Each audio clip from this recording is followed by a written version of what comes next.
Bonjour, reprenons l'exemple 3 que nous avions vu dans la vidéo précédente et dans laquelle on empruntait 1000 euros en T0 et ces 1000 euros étaient remboursés pendant 2 ans et chaque année on remboursait en fait une partie du capital emprunté de telle sorte qu'à la fin de la première année on remboursait la somme A, et à la fin de la deuxième année, on remboursait encore cette même somme A, et le fait de rembourser 2 fois la somme A fait en sorte qu'on a remboursé l'intégralité de notre dette. Forcément, à chaque fois que l'on effectue un versement, en fait, on paye une partie du capital, en tout cas on rembourse une partie du capital que l'on a emprunté, et on paye un intérêt. Et ça se reproduit ici.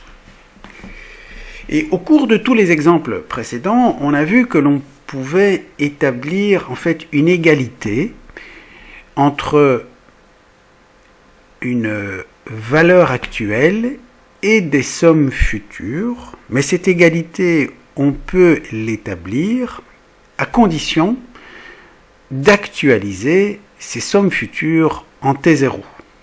Et donc ce que l'on avait fait, c'est qu'on avait repris chacune de ces sommes futures, on les avait actualisées, et on avait un facteur d'actualisation compte tenu du taux d'intérêt qui était pratiqué, et ce qui nous permettait ensuite donc d'établir une égalité de ce type-ci, donc 1000 euros, c'est égal à la somme A à la fin d'une année actualisée en T0, plus la somme A qui à nouveau ressurvient en T2, mais actualisée 2 années en arrière. En dressant cette égalité, donc on a une relation entre la dette initiale, les éléments qui sont remboursés et le taux d'intérêt. Et donc, on a simplement une équation à une inconnue, et on peut trouver A, mais disons que, on le voit, ce n'est pas un calcul très facile à effectuer. En tout cas, il y a sûrement moyen de trouver une méthode un peu plus rapide.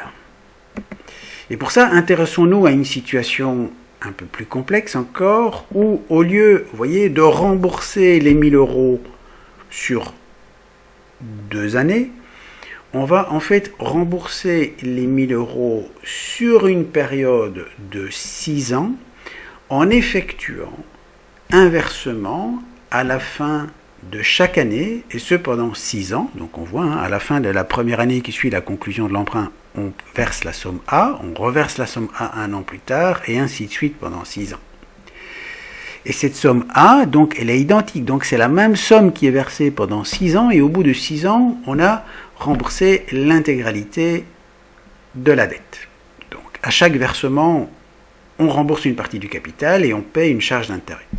Donc ce qui veut dire qu'on peut à nouveau, vous voyez, la logique est toujours la même, établir une relation d'égalité entre les 1000 euros qu'on a reçus au départ et chacun des versements futurs A, à condition d'actualiser tous ces A en T0. Et on obtient alors cette formule-ci. Et cette formule-ci, en fait, qui est, vous voyez, basée sur la même logique que celle qu'on vient juste de voir, si ce n'est qu'à la place d'avoir 2 termes, on a 6 termes, eh bien, on peut la généraliser de la manière suivante. Et à partir de là, on a une équation à une inconnue, et on peut trouver A.